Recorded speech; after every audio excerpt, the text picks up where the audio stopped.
much. That was a very nice welcome. I'd like to start out by saying a huge thank you to all of you, every single person in this room, for being here. And some of you traveled very long distances, and you gave up your part of your Saturday night. So all to help me celebrate the launch of Cracked. So from the bottom of my heart, thank you very much for coming.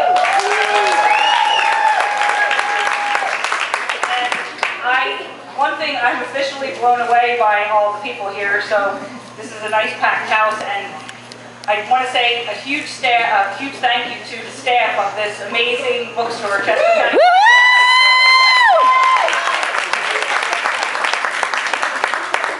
So if you have visited my Simon & Schuster website, you know that I have a motto, and my motto is, if you want it, make it happen.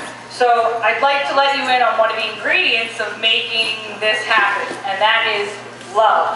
So I wouldn't be standing here tonight without some very, very important people in my life, people who showed me unconditional love. They believed in me. They told me repeatedly that this would happen. Even when I gave up, when I could not take one more query rejection, they still told me and believed in me and said that it would happen one day. So if you scanned my acknowledgments pages in the back, you know that I really like thanking people. They're long, but these people cheered me on, they rallied, and they never for a split second stopped believing in this. So to my husband and my sons, my mom and my 3 younger sisters, my brother-in-laws and sister-in-law, my nieces and nephews, my aunts and uncles and cousins,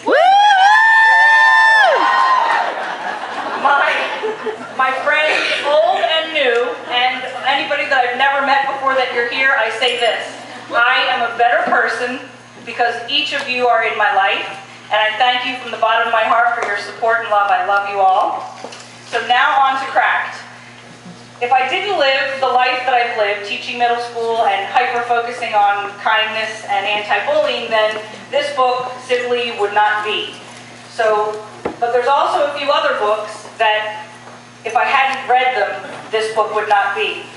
And those 3 are, this is John Green's Looking for Alaska. This is Sherman Alexie's The Absolutely True Story of a Part-Time Indian. And this is Liva Bray's Going Bovine. They all kind of came out similarly at the same time, and I had no idea that you could write like that for kids. I didn't know you were allowed. So once I read those, I kind of wanted to try my own hand at writing a contemporary YA. So Cracked lets you inside the bully's head and the victim's head, and it allows the reader to experience bullying from both sides. So Victor and Bull became living, breathing people to me with important stories to tell, very painful stories sometimes, but important nonetheless. So I'd like to read a short excerpt from Cracked, and this is from Victor's point of view. I choose a new corner in the cafeteria today, and I decide to sit with my back to the wall. I don't want that idiot sneaking up on me again. Facing out into the room full of people gives me a whole new feeling, dread. I watch tables crowded with teenagers laughing, shoving, giggling, smiling, eating, flirting, and talking. That's a lot of ing. And I'm not part of any of it, and I never have been. I feel queasy. The only thing I can get down is my chocolate milk, each sip an F you to Mom. I push my tray of food away from me, and I take it all in. If I never came back here, never walked these halls again, never ate in this calf, there isn't one person in this entire school who'd be affected.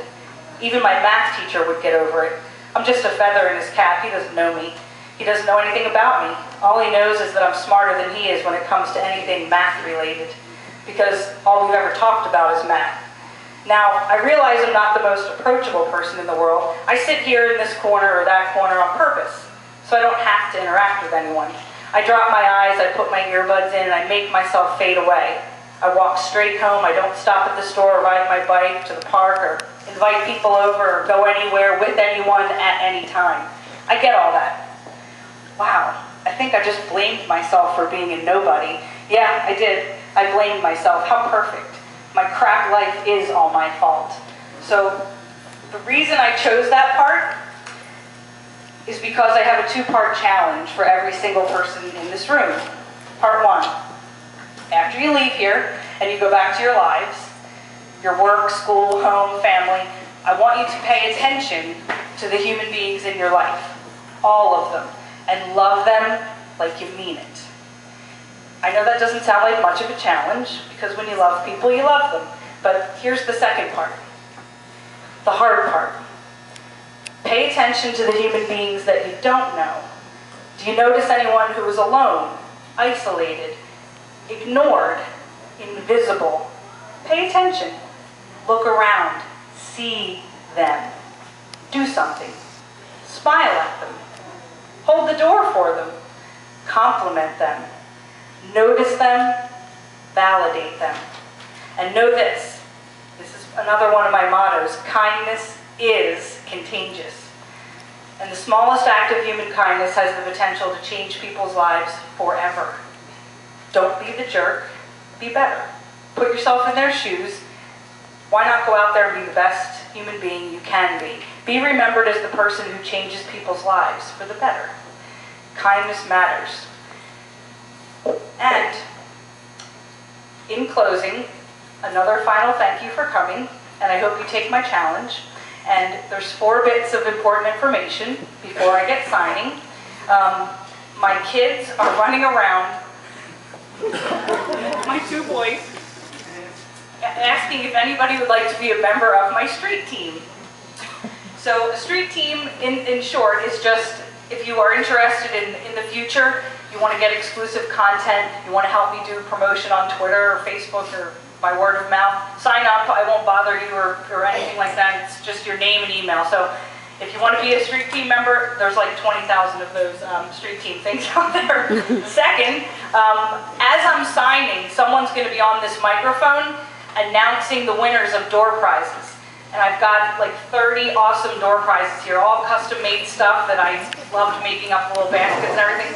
So just listen, and I think they're just going to call out your name. And if you haven't filled out a slip, there's still time. I think they're out there in the world somewhere.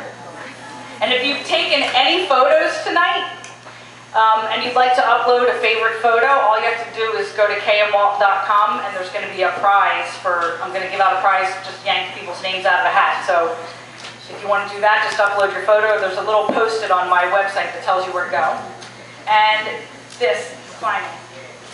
This brown paper bag, all 300 of them, were assembled by my mom and my 2 sisters and myself. Woohoo! Woohoo! 4 hours we built these suckers. But they have a significance. So when you read page 89 and 152, and it's on the bag, it will make sense to you. One character in the book gives another character a brown paper bag, and so the things that are in here are from the book, but it's like my thank you for coming, so feel free to eat the little...